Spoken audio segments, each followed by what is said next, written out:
Hello, Vlad with a new story from my channel, Amazing Life Stories. Lena said goodbye to everyone and went outside. There were a lot of patients today. The doctor said it looked like a flu outbreak, which meant there would only be more. I even envied her. Oh, Lenachka, how good are you on vacation? Oh, well, you haven't had a vacation in so long that I don't even remember the last time you took a vacation. I don't remember either, Yelizaveta Maximovna, but now you've decided not to give up. I bought the wallpaper a long time ago, but I never had time to do the renovations. Oh, now you can. Although it's not much of a vacation. Lena worked as a nurse at a pediatrician's office. She loved children, but decided never to have her own. All because she was afraid to leave a child alone. She herself was raised in an orphanage and knew what it was like to have no one to call her own. She wanted to go outside, but then turned towards the maternity hospital building. She'd go into the store, but it was closer through the maternity hospital. And anyway, she loved going there, because it made her feel good. Men, sometimes even entire families, would be standing under the windows. Happy faces, with flowers. People were happy, and she felt a sense of well-being. Today was no exception. On the contrary, it seemed there were even more people. Lena had already reached the gate, but the smile never left her face. She stopped only for a moment, but then she saw a girl. She caught her attention because she was pushing a stroller. The girl wasn't old enough to be trusted with a child. Then Lena's remembered. The father was probably under the windows of the maternity hospital, but then she thought of something else. If the child was in a stroller, what would he be doing there? But Lena didn't have time to finish her thought, because the girl suddenly curled up and headed towards her. Hello, Draw. Hello. I remember you. Dad and I came to see you. Elena really did think she'd seen that girl. And now she remembered her father too. They'd been there just recently, not even a month had passed. And the father was a rather handsome man, but somehow lost. Clearly, he had money, and was smart. And then they brought the baby in for a checkup with that girl, and the chart said the mother died in childbirth. And I remembered you too. Where's your dad? The baby sighed. Daddy sleeps all the time. I wanted to ask them or you to take my sister in for now, because the new mother wants to give her up to an orphanage. Lena's hair stood on end. How can you tell he sleeps all the time? Well, he sleeps, wakes up, gets ready for work, has breakfast, and then falls asleep again, until the next breakfast. He's become really strange. He always has a hard time remembering my name, and about Valud. Lena didn't understand what to do. What kind of strange games are these? Look, let's go to my place and then we'll sort this out. The girl nodded eagerly. But I won't be here for long, because if the new mother finds out anything, I'll definitely get into trouble. You can take our Valchka with you for now. Lena looked closely at the little one. Nothing for now, until Daddy wakes up. Of course, but I'd like you to stay with me too. The girl shook her head desperately. No, I can't. I need to go home to Daddy. Lena was sure that this child with the adult look was up to something. Tell me, how long have you had a new mother?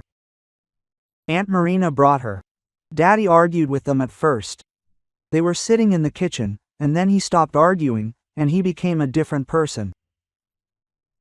When Aunt Marina was leaving, he told her not to mix anything up if she wanted to pay off her debts. Wait, who is Aunt Marina? Aunt Marina? And this is probably someone Dad knows. Dad knows her, but I've never seen her before. So, what's your name? Olya. Here, Olya, we're here. Let's do it this way. Can you carry Valya? Of course, I always rock her at home. Okay, you carry Valia, I'll carry the stroller. At home. Lena sat Olya down to eat and took care of the baby. Olya was very thoughtful. There were bottles, diapers, and even some clothes in the stroller. Well, I have to go. Please don't hurt Valia. Tears appeared in the little girl's eyes. Elena was now firmly convinced that she was up to something. Wait, don't rush. I need to run to the store and buy a few things for Valia. Olya looked at her suspiciously. I brought everything. And what about medicine? I don't have any medicine for little ones, you never know. Lena ran out into the street and immediately took out her phone. Yelizaveta Maximovna. Yes, Lenachka, do you miss me already? I really need your help. And probably your husband's. He works for the police. So, what happened? What happened to the voice?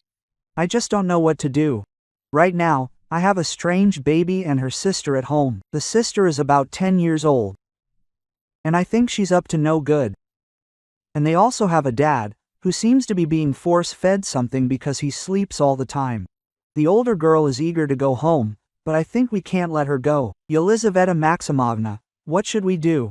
First, stop panicking, and second, wait for us. My husband is right next to me, and we're driving through the city. Give me the address. Lena was very worried, but 15 minutes later a car pulled up next to her. The doctor introduced her husband. Alexander Grigorievich, come on, tell her we're your relatives. Olya was scared, and it was obvious. But Yelizaveta Maximovna asked to see Valia and gasped for a long time at how beautiful her little sister was. Olya melted. Dad said she looked like Mom. He did, but why did he say that? Did he go away somewhere? He's not home, but she wants Dad to die and for us to grow up in an orphanage. I heard her talking on the phone. I hate her. She was so happy when Mom died. Lena looked at the girl in surprise. After all, recently she said she didn't even know Aunt Marina or her new mother. That was Oksana. She came to visit us sometimes. She was our mom's sister, but not our biological sister, some other sister, a stepsister, or something. Yes. She always tried to hug our dad, and he scolded her. And Mom asked us not to yell at her because she was her sister. And Aunt Marina, the one you were telling me about, who is she to Oksana? She's her mother, not our mothers. Lena's mind was spinning, but now at least something was becoming clear. Yelizaveta Maximovna talked to Olya for a long time, and then asked, So, have you decided to kill Oksana? The girl's eyes widened. How do you know, Olya? And if you don't succeed, just think about it. You'll go to jail, and Valia and Dad will be left alone. Haven't you thought about them at all? Olya started crying. Well, how can I save Dad? Alexander Grigorievich squatted in front of the girl. Do you know where I work? No, Olya sniffled. I work for the police. And if you promise me to sit here quietly, I'll save your dad. Really? The girl's eyes widened. Honestly. He stood up. Well, ladies, stay here, I'm going to work. Then I'll come see you. Okay, go ahead and help Lena. The kids had long since gone to bed, and Lena and Yelizaveta Maximovna were sitting in the kitchen. Len, can I ask you a question? Of course. Do you have a boyfriend? Lena smiled. No, I'm not planning on getting married until I'm 40. The doctor's eyes widened. Wow. And why such plans? Well, not having children. Very interesting. Well, let's start with the fact that children happen even after 40. Why don't you want children? I thought you were very good with little children. Of course you are. How could you treat them any differently? I just don't want them to end up in an orphanage like me if something were to happen to me. You're amazing. Why should anything happen to you? And then there would be a husband or some in-laws. No, Len, you're making up some nonsense. They didn't have time to finish speaking because someone rang the doorbell. It was Alexander Grigorievich. Well, Lena, you've really made a mess of things. There's at least 3 of Tom's jobs there. But first, you have to feed me, because I'm very hungry. Quote. After a steaming plate of Navy-style macaroni was in front of the man, he spoke. Oksana was already on the police radar for fraud. Now she will face a completely different charge, much more serious. She will no longer be free. She really did harass Valerie, the girl's father, and she really is their mother's half-sister. There is so much confusion there. Now the girl is giving testimony, and her mother, with whom they very quickly squandered the inheritance that their father left them. Well, you understand my train of thought. In general, the mother is looking for a lawyer, and the daughter is giving testimony. As I understand it, this Oksana once had her own designs on Valerie, but he chose the girl's mother. In revenge, they rigged something and kept the entire inheritance for themselves. Perhaps there would have been some kind of investigation, but the girl's mother died in the companies. Oksana immediately remembered that Valerie always had money. They arrived with the mother and persistently offered him help with the child. Well, and when he refused, they slipped him the first dose of medication. And then Oksana explained to everyone that she was Valerie's new wife, that it was hard for him to be alone. So she did something heroic. She married a seller with 2 children. A whole Santa Barbara. Okay, but without going into details, what happened to the girl's father?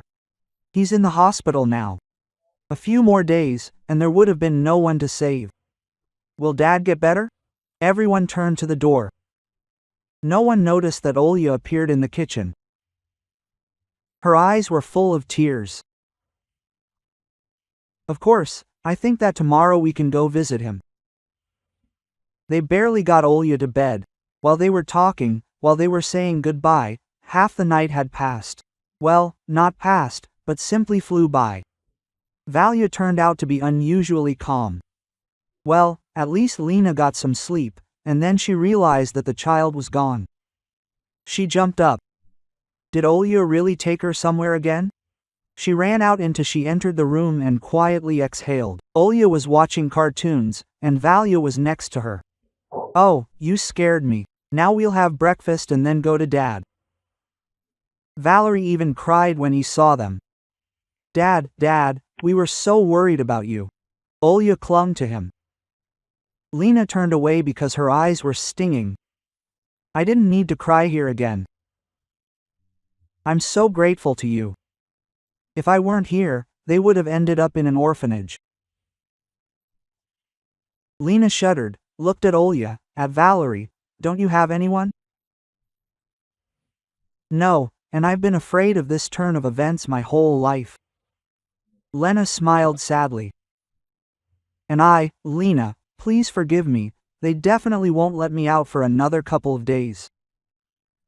And I can't get up yet. Maybe, yes, of course, let them live with me. I'll be only too happy, honestly. Olya nodded. Yes, Dad, Lena is very good. If it weren't for her. Well, no, if it weren't for your Olya, she's a great girl. They visited Valerie every day. Lena categorically forbade him to run away from the hospital. Len, have you changed so much over your vacation? She became prettier. Quote. She smiled shyly, she could see the changes herself. And it was all Valera's fault. He became everything to her. Oh, Yelizaveta Maximovna, I think I've fallen in love. The doctor hid her smile. You see, we even think alike. I realize that even if there's no one else, there's still someone. Look, I met girls along the way. Why only think about the bad? What did I tell you?